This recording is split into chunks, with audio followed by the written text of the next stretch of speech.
Now that we've seen an endgame in which a bishop beat a knight, we'll take a look at a game where I had a knight against a bishop. I was up a pawn, and I had to convert the advantage. It's very difficult to beat a bishop with a knight. This endgame was played against a very great friend of mine named Paul Saint-Amand. He's one of the most fantastic characters in the chess world. A great chess player, philosopher, comedian, writer, basketball player. Paul's a Renaissance man. And in truth, you won't meet somebody who's more similar to Seinfeld's Kramer. A great character. We reached this position. I had the black pieces, and it was my move. Now immediately you'll notice I'm up a pawn, but my pawns are doubled. I have a kingside majority, but the f-pawns are 2-1. This isn't so easy to convert. But you'll also notice that his queenside pawns are locked onto the same color square as his bishop. The a3 and b2 pawns are on dark squares. His bishop is on c5, and my pawn chain on c6, b5, and a4 keeps them there. And my knight on d5 is very well placed. And so you see that in the beginning, he doesn't have a great bishop. I have a good knight, and my pawns lock his pawns onto imperfect squares. Now it's black's move. What would you do? Remember, in a lot of the examples in this endgame course, the first move is a key structural decision. When a bishop is on the board, you always want to think about where the pawns belong. If it's your bishop, you want your pawns on the opposite color and your opponent's pawns on the same color as your bishop. When your opponent has the bishop, you want the pawns on the same color as his bishop. On the queen side, we've taken care of that. What about the king side? My first move kept his pawn locked on the g3 square. I played h5. Now this isn't immediately telling, because of course I can't attack his kingside pawns quite yet, but it's very important to take care of the details early. If he had gotten in, for instance, g4, maybe it would have been good, maybe bad, but it would have changed the dynamic. Also keep in mind that bishops have an advantage over knights on an open board, and knights prefer a closed game. h5 keeps the game closed and keeps the pawns locked on the color of his bishop, thus limiting his mobility. It's an important strategical decision. He played king e2. A good decision. Now, of course, I brought my king into the game, like always, king f7. And now Paul played the move b3, trying to break through my queenside pawn structure. Now, this is important for a number of reasons. First of all, one of his ideas is that if after b takes a4, I play b takes a4, he'll have a target to go after with his king. If his king comes, for example, up to king d3 to c4, then he can think about the b4 square if my knight moves. If his bishop moves, he has a c5 square. He can try to attack my weaknesses. Of course, if I ever lose my a4 pawn, I'll have a big problem. That outside passed pawn will be very hard to deal with. So he's trying to create some weaknesses, generate some counterplay. A big part of defeating a bishop with a knight is limiting your opponent's mobility. I want to keep his weaknesses where they are, and I don't want to allow him to have any weaknesses to hone in on. b3 is a good move. He's trying to stir up trouble. What would you do?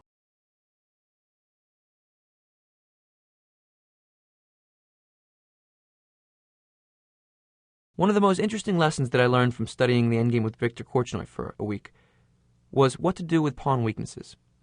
Victor said an incredible thing to me, and he's one of the great endgame players in the world. He said weaknesses must be pushed. He believed that when you have pawn weaknesses, you should push them up the board, make them into strengths. An interesting idea to think about. In this position, I have doubled pawns on the king side. It's hard for me to make a passed pawn, of course, with just having that 4 against 3, because it's hard to conceive of what to do. I have to trade off one of the pawns.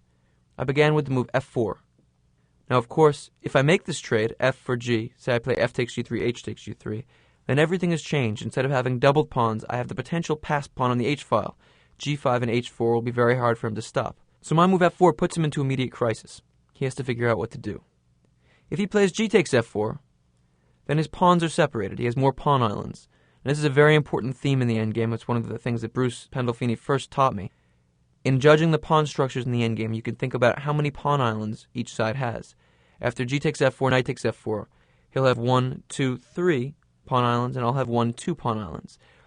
This might seem rather insignificant, but it's very important in terms of weaknesses because pawns support themselves. The further apart one's pawns are, the more difficult they are to defend and the less coordination they can have. Also, of course, I would have an active outpost on the f4 square, and my king would have free reign into the king side. e6, f5, g5, h4, h3, for example, to attack this way. With pawns close together, they can form a barrier. For example, the pawns on f3 and g3 make it impossible for my king to get in. The pawns on h2 and f3, on the other hand, allow many holes. Paul didn't take, and he also didn't play g4, the other option. The problem with this move is that I would have a protected passed pawn. Always good. I could play h takes g4, f takes g4, and then the move g5. Now it may seem at first like my pawns are locked onto the color of his bishop, but this is just temporary, and his weaknesses are much more important. My next few moves will be king e6 and f5. He'll play h3, f takes g4, h takes g4. Now his pawn on g4 is very hard to defend because he can't do it with his bishop, and if my knight is on e5, he can't really do it with the king either. And I can bring my king to the e4 square and prepare to push.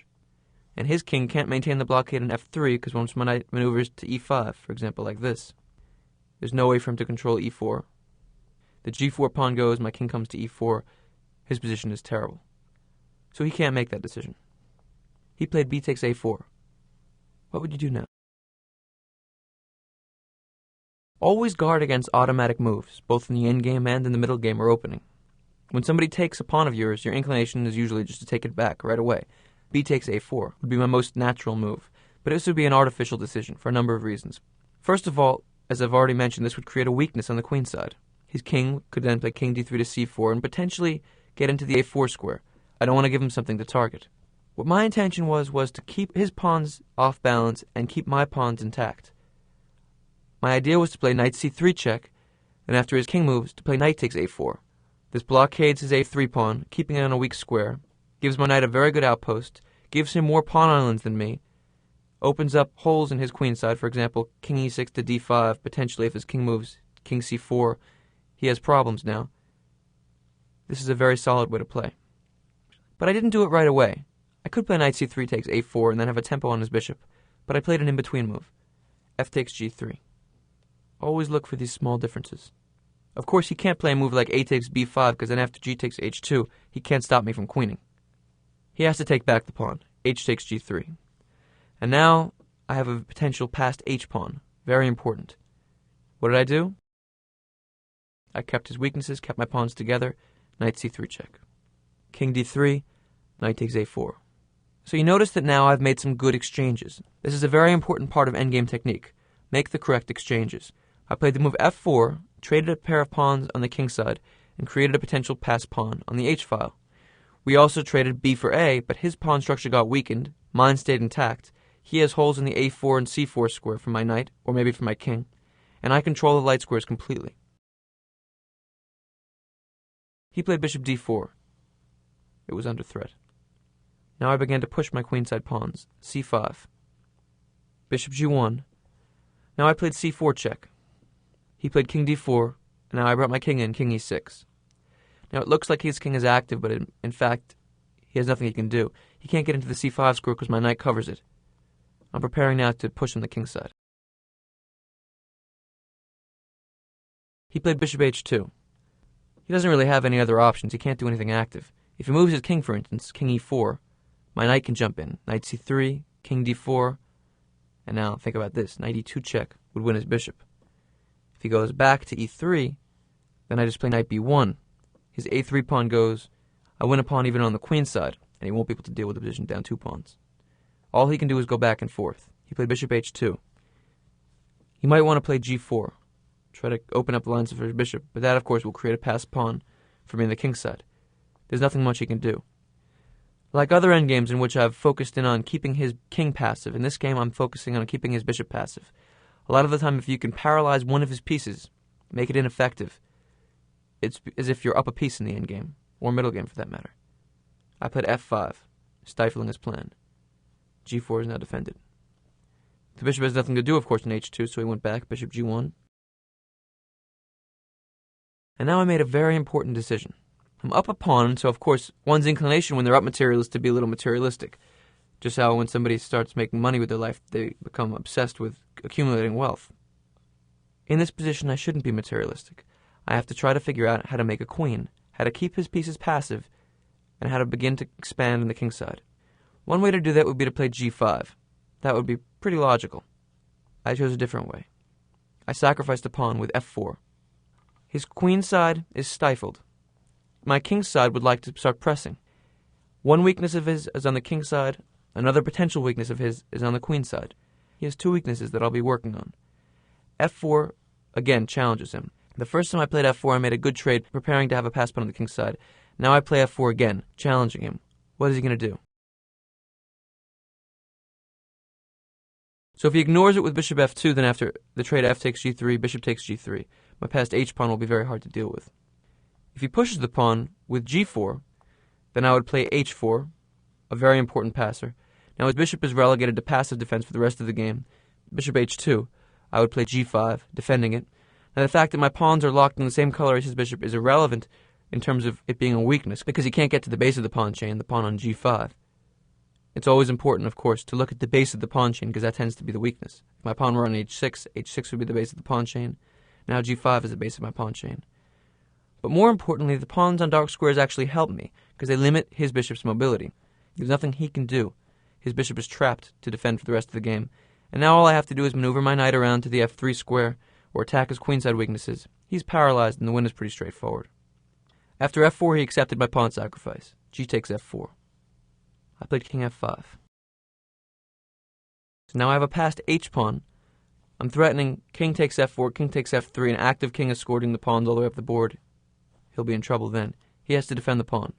Bishop h2. So now his bishop is stuck defending. It's blockaded by his f4 pawn. I have a passed h-pawn. It's even material. I've accomplished a lot so far in this endgame. I've sacrificed a pawn, yes, but now my king is very active. His pawns are weak. What's the next step? What do we do? Obviously, we have to bring the knight into the game. The knight has to maneuver in. But remember, details. Always take care of small things first. If you recall the last game against Jay Bonin, I won because he didn't take advantage of all the little things. He could have thrown in one little pawn check, gained a tempo, and this would have been crucial to the outcome of the game. I want to bring my knight in, yes, but let's make things optimal first. I played h4. There's no reason not to push the pawn all the way up the board before I begin the final assault. I noticed that there was another factor in this position, Zugzwang. His bishop can't move back to g1. His king is keeping my knight off of the c3 square.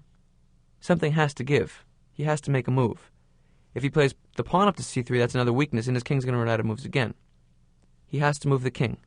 If he goes back to e3, it'll be a passive square. So we play king d5. What now?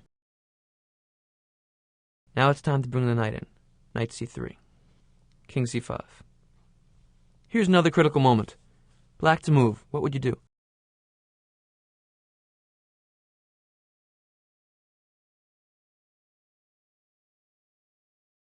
We were into the 6th hour of play now. Tough stuff. We were both very tired. But my win is near. I'm getting there. In this part of the game, you have to be very, very precise. Don't make a final mistake. We see now that his king side is dooming him. My pawn on h4, pawn on g6, king on f5 put tremendous pressure on his bishop on h2 and his two pawns. All I need is for my knight to get there. On the other hand, his king on c5 is pretty active. If I allow him to take my b5 pawn and his a3 pawn starts to go up the board, this game could come down to a race. Since I'm better, I don't necessarily want that. How can I avoid a race and still bring my knight to the king side? I had to simplify the queen side first. One option would be to play knight e2 and immediately go to the king side. That would be wrong. After king takes b5, I might have problems. Knight d4 check, king c5, say knight takes f3. Now I'm attacking his bishop, but he's starting to go with his pawn, a4, a5, a6. This could get crazy. The most precise way to play in this type of position is to stop all counterplay. I played knight b1. So my idea is to trade off all the queenside pawns with the variation, for instance, king takes b5, knight takes a3, followed by knight takes c2, and once all of this counterplay is gone, only then to play the moves knight e1, takes f3. Take care of the queenside first, then the king side. If he moves his bishop back, bishop g1, then I can play king takes f4. His other option would be to play king b4, defending the pawn. What did I have in mind now? Remember, Zugzwang. Any move that white plays here will be a big problem for him. I play the move c3, holding him back. If I were to play h3, then I would have opened up another possibility for him. He'd have to move bishop g3 back to h2. As it is, his bishop has no moves. After c3, if he plays king takes b5, then I play knight takes a3 check, followed by knight takes c2, and I go to the king side. If he plays a4, I make that trade, and then I go to the king side. His only other option is to play king b3, after which he's far away from queening a pawn, and I would win easily by knight d2 check, king takes c3, knight takes f3. His bishop is trapped, I take it, I make a queen. The win is very easy. After knight b1, he took the pawn. King takes b5. Knight takes a3 check. King b4. Knight takes c2 check. He has to take the pawn. King takes c4. And now that all the queen side is taken care of, the win is easy. Knight e1. And he resigned. What would follow is a move like king c3, say. Knight takes f3. His bishop is trapped, of course. Can't go to g1. I take it. Otherwise, I would even push the pawn h3, h2. It's all over, and the game is winning. So let's think back on this endgame. The first thing I did was lock his pawns with the move h5 onto dark squares. The next thing I did was to play the move f4 and create the potential for an outside passed pawn. Then I brought my king into the game. I kept my pawn base solid, my pawns on c6 and b5, and I gave him more pawn islands than I had by playing knight b2 check and taking on a4 with a knight.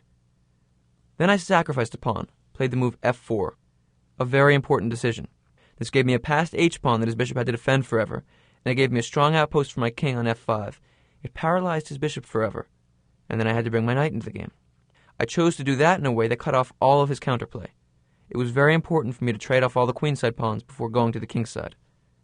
And finally, once everything was easy, my knight just came to the f3 square and was winning. Control a bishop if you play against it. Don't give it any weaknesses, and make it hindered by its own pawns. A knight can be a very strong piece too.